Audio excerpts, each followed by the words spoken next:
The world's biggest traffic jam has begun. These more than 150 cargo ships standing in the sea are waiting for their turn to pass through the Panama Canal in order to take a shortcut. The interesting thing is that each ship is ready to pay $4 lakh to the Panamanian government to pass through the Panama Canal, but still the authorities are not giving them permission to pass through the canal. Neither any maintenance work is going on in the canal, nor is the canal route is closed for any reason. Rather, the Panama Canal, a marvel of engineering on which the whole world was proud, is going through a very big crisis, and this war is not against anyone else but against nature. But how, once again, welcome to Chili Crunch videos. There are two shortcuts for foreign ships in the whole world. One is the Suez Canal, built in Egypt, which is used to connect East Asian countries, i.e. countries like China, Japan, Taiwan, and Singapore, to Europe. Similarly, if the foreign ships of these countries have to go through East America, or East if you want to go to Canada, or from Europe to West America, then another shortcut is used, and that is the Panama Canal, built at this point of Central America.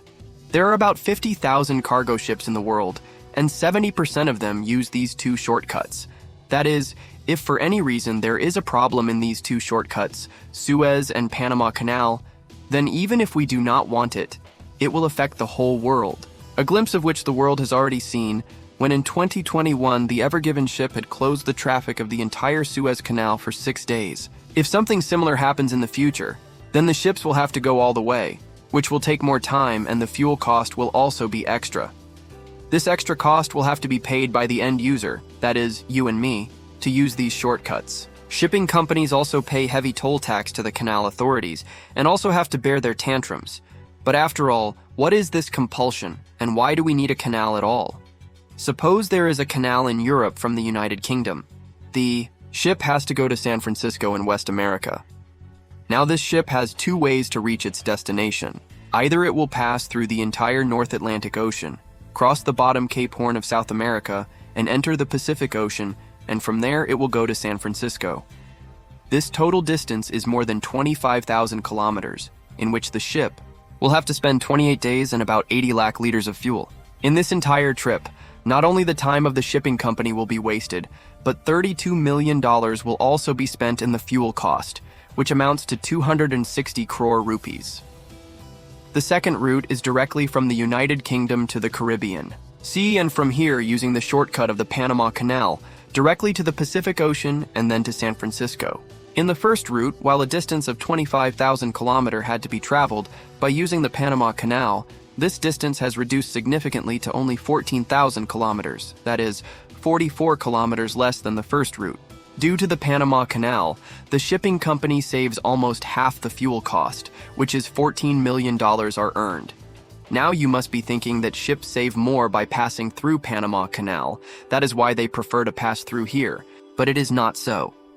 Nowadays, the toll tax of a ship passing through Panama Canal is close to $4 lakhs, but sometimes this rate goes up to 8 to 10 lakhs, and even then ships happily pay this amount. The biggest advantage of using the canal is the saving of time. If ships spend 15 or 20 days extra on each route, then it means that the ship which runs on a route 24 times a year will run only 12 times, and this way they will have 50% less bookings. In simple words, time is money. And to save this time, shipping companies pass through Panama Canal by paying the demanded amount, even if they have to stand in a queue for 5 or 10 days or have to bear the tantrums of canal authorities. But the issue now is that Panama authorities are not allowing more ships to pass through the canal despite their wishes. Before knowing this, we have to understand how the Panama Canal works. Whoever designed this masterpiece of engineering was really a genius, but not so genius that he could compete with nature. If we look at the Panama Strip, it is a 30-kilometer wide land strip in Central America, which has ocean on both sides. A canal like the Suez Canal could not be dug here because the land here is at a height of 30 meters from the sea level. Therefore, first the ships are lifted up to 30 meters and taken to the level of Lake Gatun. After that, it is lowered back into the sea on the other coast. Here we are talking about cargo ships which weigh millions of tons. To lift such heavy ships 30 meters up, locks are installed at the opening of the canal. These locks work like stairs to lift the ship up. First, the door of lock number 1 opens, and the ship goes into it. The door of lock number 1 is closed and water is filled in lock number 1 from lock number 2. In this process, no one needs to be stopped. There is no need for a motor or pump because the water level in lock number 2 is high, which automatically moves with the help of gravity. As soon as the water level in both the locks becomes equal, the middle door is opened and the ship now goes into lock number 2, and the door of lock number 2 is closed from behind. Similarly, now water is filled in lock number 2 from lock number 3. After the water level in both the locks becomes equal, the middle door opens, and finally, the ship reaches lock number 3. By closing the door of lock number 3, water from Gatun Lake is now filled in lock number 3, due to which the water level in lock number 3 becomes equal to that of Gatun Lake. By opening the last door, the ship now enters Gatun Lake. In this process of 10 to 15 minutes, the ship rises 30 meters. After traveling in Gatun Lake, the ship takes 11 hours to reach the other coast of Panama, and there also the same locks are installed which take the ship back 30 meters down and bring it to the sea level.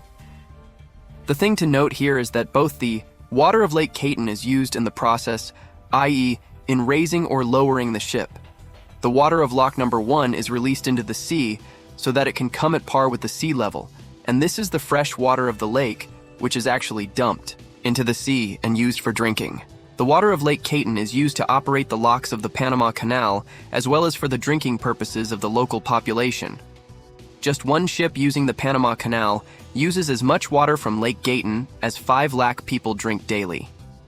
At its peak, 38 ships pass through the Panama Canal daily, which means that in a single day, the water of 1 crore 90 lakh people is wasted into the sea.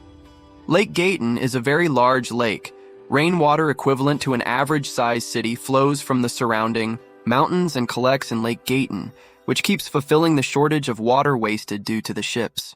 110 years ago, when the Panama Canal was built, it was not even in anyone's imagination that what would happen if the rainwater in Lake Gatun decreased. And this is the issue that has fallen on the Panamanian government today.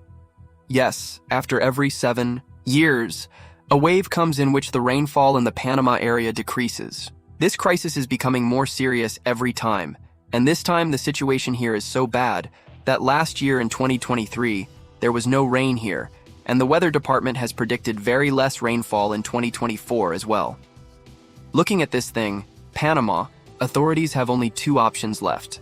Either they run the canal or provide drinking water to their people. They get an annual income of $4.32 billion from the canal, which is a very big part of the total GDP of Panama country. If the canal is closed, the income is affected, and if the canal is opened, then the issue of drinking water arises. Even by installing pumps, seawater cannot be put into Lake Gatun because the canal will operate easily, but then the water of the lake will become saline, which will then not be fit for drinking. Therefore, now the government there has started taking some measures to save the water of Lake Gatun. First of all, where 38 ships used to pass through the canal in a day, this number has been reduced to 18 ships per day. And secondly, only those cargo ships are being allowed to pass through the canal which have fewer containers. Obviously, the more weight the ship has, the more water it will consume. Due to these restrictions, up to 40% less cargo is being loaded in a ship, and this remaining cargo is loaded in new ships. That is, the total ships passing through Panama have also increased more than before. A line of ships has been formed outside the Panama Canal and are waiting for their turn to pass through the canal.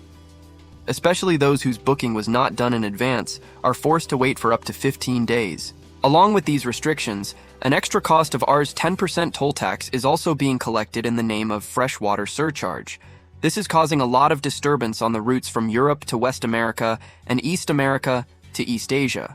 Cargo is getting delayed, and advance booking has to be done 3 months in advance on Panama Canal, i.e. for the delivery of goods which are currently being manufactured in the factory.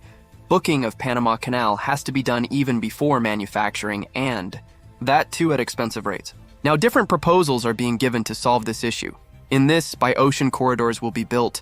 Ships will first unload containers on one coast, then those containers will be loaded on trucks or trains and taken to the other coast, and then from there, they will be reloaded in other ships. This option is very good, but in the western parts of South America, the Andes mountain range stands like a wall. Spread over 9,000 kilometers, it is the longest mountain range in the world. It is not possible to lay rail tracks or road network in the middle of it. One such corridor is being built at this point of Mexico in North America. which is only 190 kilometers wide, and there is sea on both its sides. The Mexican government is going to connect both the countries by laying a rail network in the middle. Modern ports are being built on the sides, which will cost a total of $2.85 billion. The completion of this project is expected in 2030, but after that it will prove to be a cheaper and faster route than the Panama Canal. After completion, 1.3 million containers can be passed through here every year. As a comparison, during normal operations, 2.6 million containers pass through the Panama Canal every year. That is, Mexico's interoceanic corridor will divert half of Panama's load towards itself after 6 years from today. This project of Mexico is very promising compared to other options. A similar project is also being launched in Colombia, which is located near Panama.